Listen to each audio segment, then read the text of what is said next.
Branches. So as you know, we're trying something a little bit different now that we have our new 3 words in our new vision statement, which if all that is news to you, feel free to go back and watch our previous 3 videos. We'll link to it in the YouTube channel. They're all there and available for you to watch.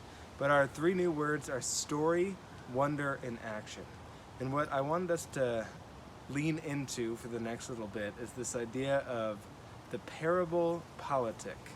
As you all know, we are in the midst of a very tense and divisive election season.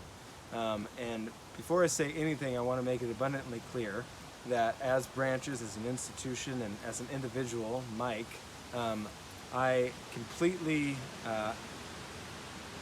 disavow and want to call out the unbelievable ignorance and terrible reality that is the Trump presidency. I want to make that clear. But I also don't want to just stop there, because I think what I've noticed in a lot of my discourse is that I focus so much on the negative and the thing that I hate and the thing that I want to get rid of, that I'm not focusing on the things that I want to build as well.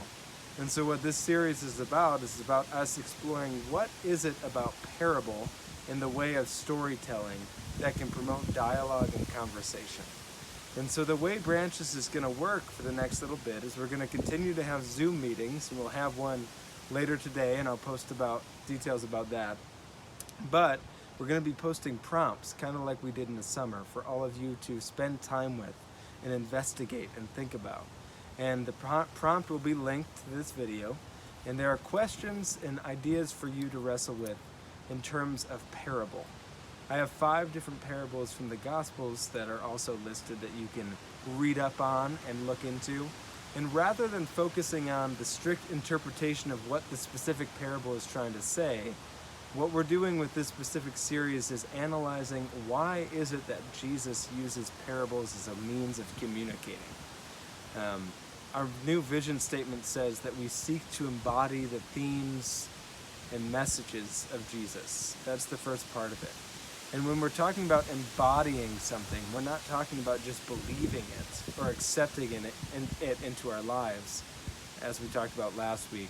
We're more talking about manifesting that reality in the world today. And so as it comes to parables, let's think about what does it mean to tell parables as a way of communicating truth. And that's what we're going to explore this week. I'm going to give some thoughts about that next week on Sunday morning. But for this week, check out the link for the prompt for all of you to participate in. There are some resources there for you to kind of develop these ideas and think about parable a little bit more specifically.